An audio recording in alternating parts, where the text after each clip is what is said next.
반갑습니다. 예, 정말 반갑습니다.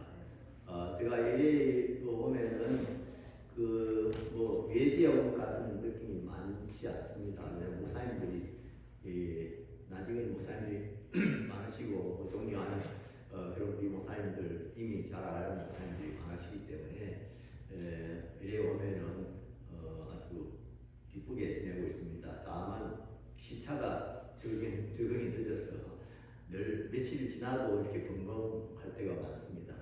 이 시간에도 지금 좀 어질어질한 상태지만 또 하나님께서 함께 은혜를 나눌 수 있는 귀한 시간이 됐으면 좋겠습니다.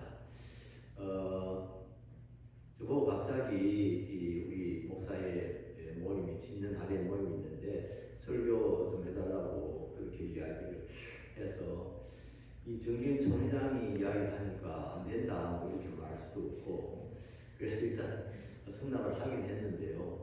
뭐 일반 교인들 대상으로 뭐 갑자기 설교 부탁을 해도 거기는 뭐 옛날에 하던 것들이 또 있으니까 이렇게 적당히 끼워 맞춰서 할 수가 있는데 목사님들 앞에 설교할 수 있는 기회가 참 많지 않지요.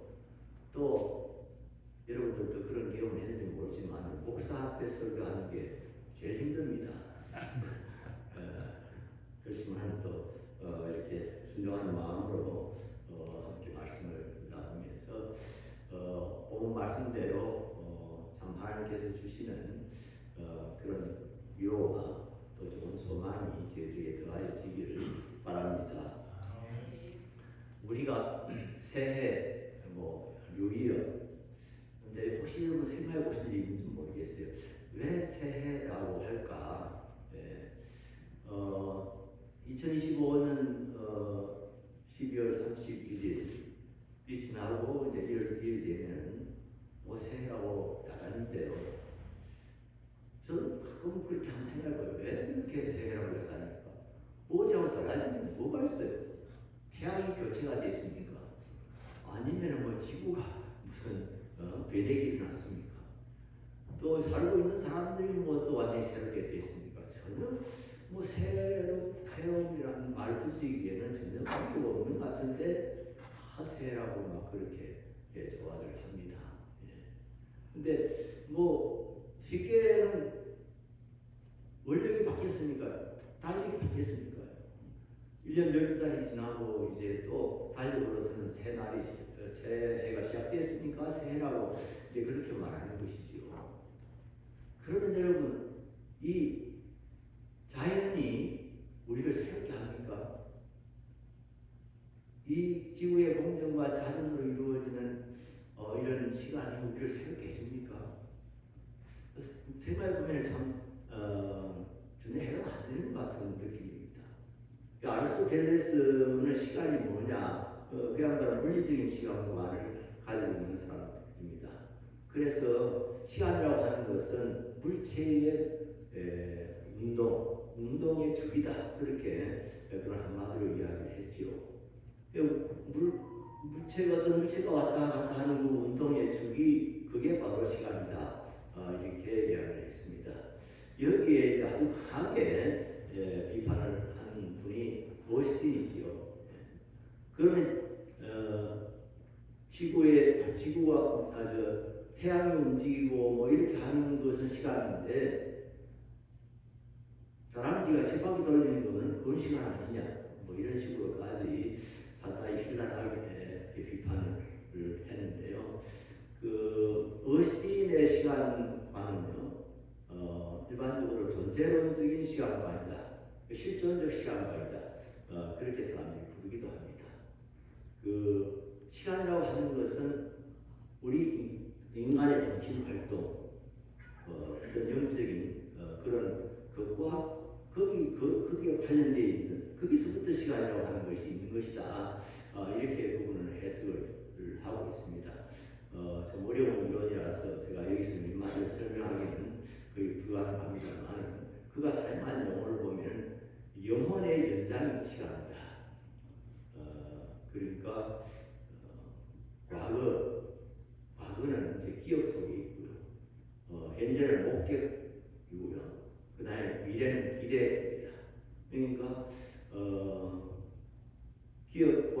목격과 그 기대 이것이 한 영혼 안에서 그것이 이루어지는 것이다. 예.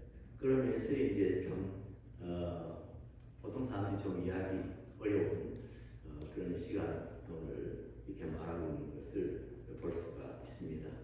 근데 어쨌든 시간이 운동의 주기인 이 시간이 인간을 새롭게 할 수 없다. 다른 그 무엇도 이 시간이 우리를 새롭게 하는 것은 아니다. 하는 것이 이제 어스틴이 말하고자 하는 중요한 그런 내용입니다. 그러면 이 자연을 통해서 이루어지는 이 시간들, 이 단력들 이런 것들은 뭐냐? 그분은 그렇게 이야기합니다. 이런 것들은 하나님께서 우리 인간을 자극시키는 것이고 또 하나님께서 우리에게 은혜를 주시는 하나의 채널이다. 그렇게 설명을 합니다. 은혜의 채널로서의 시간을 말하고 있습니다. 그렇죠. 때를 따라 하나님께서 우리에게 은혜를 주십니다. 때를 따라 하나님께서 우리에게 위로를 주시고 희망을 주시고 우리를 격려하시는 것입니다. 하나님께만 새로움이 있다는 걸 우리가 너무나 잘 알죠. 하나님께서 그리스도 안에서 우리를 새롭게 하십니다. 죄된 우리들을 그리스도 안에서 씻어서 새롭게 하십니다. 그리스도 안에 새로움이 있습니다. 누구든지 그리스도 안에 있으면 새로운 피조물이다. 이렇게 말씀하고 있습니다. 그리고 로마서 3장 말씀을 보면 그리스도 예수 안에 있는 성령으로 말미암아 하나님의 은혜로 값없이 어렵다 하심을 얻은 자 되었느니라. 어렵게 하십니다. 성령으로 우리를 어렵게 하셨습니다. 우리를 깨끗하게 하셨습니다. 하나님은 예수 그리스도 안에서 우리 속에 있는 우리에게 있는 모든 죄와 허물을 씻어주시고 그것을 소멸시켜 주셨습니다. 그래서 우리가 새롭게 되는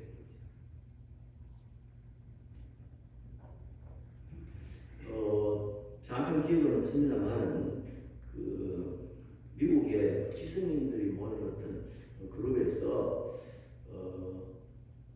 인류가 발명한 발명품들 중에 가장 위대한 발명품은 무엇이냐 하는 것으로 서로 토론을 했다고 합니다. 근데 그 결론이 아주 특이합니다. 그 결론은 지우개라고 합니다. 네, 지우개가 인류가 발명한 최고의 발명품이다. 무슨들 이해는 잘 안 됩니다만 그러나 우리 기독교의 구성론과 연결시키면 대단히 의미 있는 그런 말이라는 생각이 듭니다. 우리가 글 쓰다가 옛날에 잘못 쓰면 다 지우고 다시 쓰지 않습니까? 요즘은 컴퓨터를 다 쓰니까 잘못 입력이 되면은 키를 딜리트를 눌러서 지우고 다시 시작하지 않습니까? 하나님께서 그리스도 안에서 우리의 죄와 허물을 지워주십니다. 그래서 깨끗하게 해주십니다. 그래서 우리는 새 출발합니다. 2025년도 우리가 살아오면서 하나님과 사람들에게 우리가 잘못한 건 참 많습니다. 하나님 앞에 죄송스럽습니다. 그런데 하나님께서 우리가 회개하면 깨끗하게 해주십니다. 다 지워주십니다. 얼마나 감사한 일인지 모릅니다. 그래서 우리로 하여금 용기를 내서 새 출발하는 것이죠. 하게 하시는 것이죠. 그 성경에 보면 저녁에는 울음이 깃들일지라도 아침에는 기쁨이 오리로다 하는 말씀이 있습니다. 시편의 말씀이신데 저녁에는 울음이 기수할지라도 아침에는 기쁨이 오리로다. 어제 저녁까지 나의 죄와 허물 때문에 하나님 앞에 참 가슴 아픈 그런 눈물을 흘릴 수밖에 없는 그런 저녁이었지만 그러나 하나님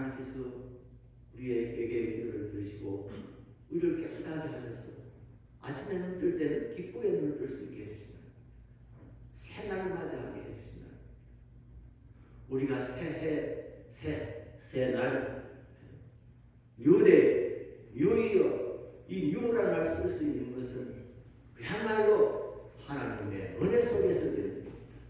그리스도의 그 구속의 은혜 속에서 되어진 겁니다. 우리가 이것을 정말 하루하루 실감하면서 우리에게 한없는 은혜를 부어주시는 우리 하나님을 늘 찬양하고 또 그 하나님을 의지하면서 담대하게 기쁘게 살아야 하겠습니다. 여기 하나님께서 우리에게 영원한 위로를 주신다 이렇게 말씀하시는데 영원한 위로를 주신다. 잠깐 주신 것도 아니고 그냥 비상적인 그런 위로도 아니고 영원한 위로를 주신다. 그리고 우리는 위로 우리 한국말의 위로는 좀 비상적입니다. 그런데 영어의 컨솔레이션은 좀 다르죠. 이것은 상대방을 위로해서 힘을 내게 한다고 하는 그런 의미가 포함되어 있습니다. 그래서 하나님의 위로는요, 그냥 고생하는 사람들, 그냥 슬픈 사람들 힘내, 좀 좋아질 거야, 괜찮을 거야, 뭐 이런 식의 피상적인 위로가 아니고요. 우리를 근본적으로 새롭게 해서 우리로 하여금 그 힘을 내서 다시 힘을 내서 그렇게 살아갈 수 있게 만드는 그런 위로라고 하는 것이지요. 오늘만 주시는 위로가 아니고 영원히 우리에게 주어지는 그런 위로라고 하는 것입니다. 하나님은 위로의 하나님이십니다. 자비의 아버지시요 모든 위로의 하나님이십니다. 우리 고달픈 인생, 늘 실패하는 인생, 하나님께서 위로하시고 또 새롭게 해 주십니다. 우리 목회자들 참 고생이 많죠. 정말 한 해가 얼마나 참, 뭐 교회가 크나 작으나 제가 비교적으로 그랬다고 할 수 있겠습니다만, 사람들이 저보고 목회 아주 쉽게 하는 걸로 생각합니다. 정목사는 목회 쉽게 하는 걸 하는데, 저 간증 들으면, 아이고, 그런 일도 있었나, 뭐 이런 이야기 하는 사람들이 있는데요. 어떤 목사님이 여름에 신방을 가다가 더워가지고, 벚나무 밑에 잠깐, 그 그늘에 잠깐 쉬면서 보니까, 벚나무가 속이 다 썩었어요. 그랬다 하지 않습니까? 야, 너는 목회 몇 년 했길래 속이 이렇게 썩었나? 하나님의 위로가 있습니다. 하나님께서 여러분에게 힘을 주십니다. 위로를 주시는과 동시에 좋은 소망을 주시는 것입니다. 좋은 소망을 있습니다. 여러분, 소망과 희망이라는 말을 우리가 이렇게 같이 쓰고 있습니다만, 우리 한글 성경에 보면은 희망이라는 말은 가끔 나오고요. 몇 개 안 나옵니다. 근데 거의 다 소망이라는 말로 씁니다. 또 교회에서도 대부분 그렇습니다. 희망이라는 말보다도 설교하면서 소망이라는 말을 많이 사용을 하고 있지요. 그래서 제가 이해하는 차이는 그렇습니다. 희망은 희망하는 겁니다. 내가 기대하고 바라는 겁니다. 그냥 잘 되겠지, 좋아지겠지, 이렇게 막연하게 바라는 것이라고 할 수가 있겠습니다. 그런데 소망은요, 약속된 것을 바라는 겁니다. 그런 점에서 저는 확실한 차이가 있다고 생각해요. 하나님께서 약속하신 것을 우리가 믿는 것입니다. 믿음으로 희망을 갖는 겁니다. 막연하게 잘됐으면 좋겠다 그런 것이 아니라 하나님께서 우리에게 많은 약속들을 해주셨습니다. 이 책은 언약의 책입니다. 아버지가 아들 보고 너 올해 열심히 공부하면 내가 자전거 사줄게. 그렇게 아버지로부터 말을 들었을 때 그 아들이 갖는 희망이 바로 소망입니다. 아버지가 약속을 했단 말이에요. 예. 내 자녀가 하나 있으면 좋겠다. 그런 정도의 문제가 아니라는 거죠. 우리 믿는 사람에게는, 하나님을 믿는 사람에게는 하나님께서 우리를 위로해 주시고 또 우리로 하여금 소망을 갖고 살도록 그렇게 해 주십니다. 소망이 얼마나 중요한지 모릅니다. 믿음은 소망입니다. 우리가 신앙이라 이렇게 말하는데 믿고 바라본다는 거다. 소망이 없는 생명 있을 수 없습니다. 그게 생명이라고 말할 수가 없습니다. 생명은 본질적으로 소망을 포함하고 있습니다. 소망을 빼버리면 생명이 아닙니다. 여러분도 잘 아시는 대로 피에르 피코르가 그 죽음의 이름을 명이라는 책을 썼지 않습니까? 죽음의 이름을 명이 뭐냐? 아무도 아니고 또 무슨 불치병도 아니고 죽음의 이름을 명은 바로 절망이라는 희망이 없는 것이다. 죽음의 이름을 명 이것은 건강하다고 치유된 것도 아니고 또 죽었다고 끝나는 문제도 아니고 죽음의 이름을 명은 희망이 없는 것이다. 절망이다. 소망이 없는 것이다. 그렇게 말하고 있습니다. 정말 그렇습니다. 소망이 없는 것은 생명이 없는 겁니다. 그런데 우리에게 끊임없이 좋은 소망을 내려주시는 분이 우리 하나님이십니다. 정말 낭망하고 어쩔 줄 모르고 이러다가도 우리가 하나님의 말씀을 읽으면서 희망을 갖습니다. 소망을 얻습니다. 생명을 얻습니다. 제가 그런 감정들이 몇 개나 있습니다. 정말 끝이다.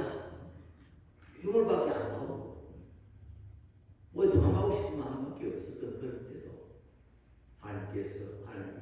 하나님의 말씀을 묵상하다가 정말 감격적인 그런 놀라운 은혜를 받는 경우가 들어 있었습니다. 아마 여러분들도 그러실 것이라고 생각합니다.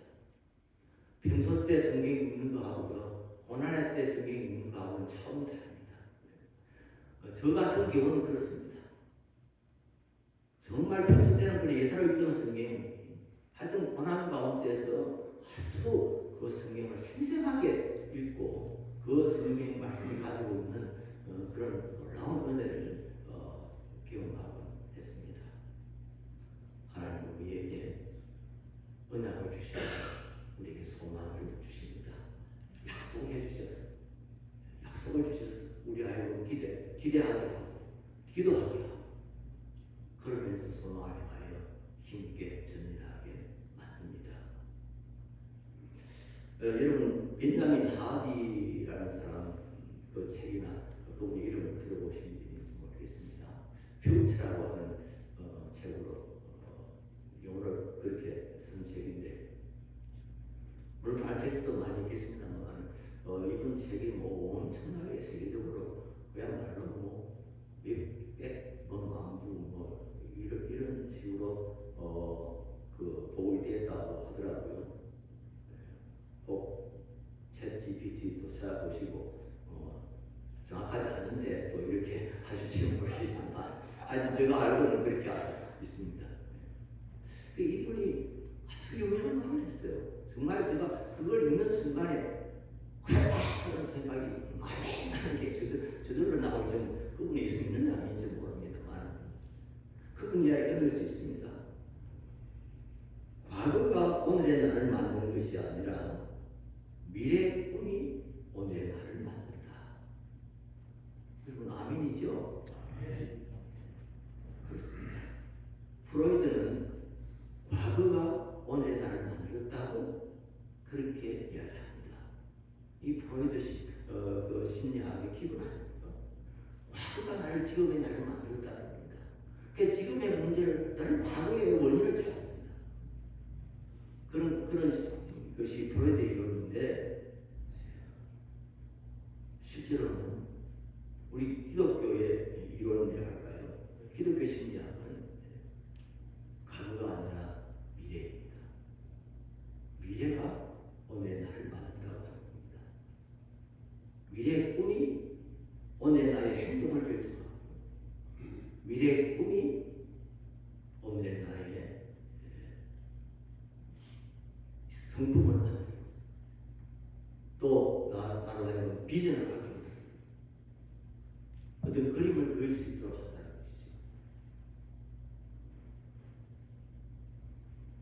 것이죠. 2026년 하나님께서 저와 여러분에게 영원한 위로와 또 좋은 소망으로 그렇게 넘치게 해주시기를, 그런 은혜로 함께 해주시기를 간절히 기원합니다. 아멘. 기도하겠습니다.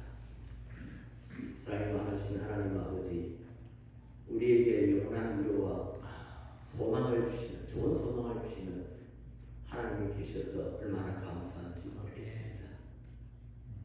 허물 많고 죄 많은 죄들, 연약하기 짝이 없는 죄들, 그냥 두었으면 다 쓰레기같이 되고 말았을 죄들, 하나님께서 씻으시고 지우시고 깨끗하게 하셨습니다. 그리고 우리에게 새 출발을 하게 해주셨습니다. 우리는 그런 은혜를 경험하면서 여기까지 나아갔습니다. 앞으로 남은 날들도 하나님 주시는 영원한 위로와 좋은 소망을 붙들고 그걸 믿고 살아가게 하여 주시고, 우리의 삶에서, 우리의 목회에서, 우리의 말까지도 늘 담대하게 굳세게 그렇게 살아갈 수 있게 하여 주시옵소서. 사랑하는 목사님들, 하나님께서 하나님을 악망할 때마다 독수리의 날개에 지금 올라갈 것 같이 그게 비상할 수 있는 그런 힘들을 허락하여 주시옵소서. 예수님의 이름으로 기도드립니다. 아멘.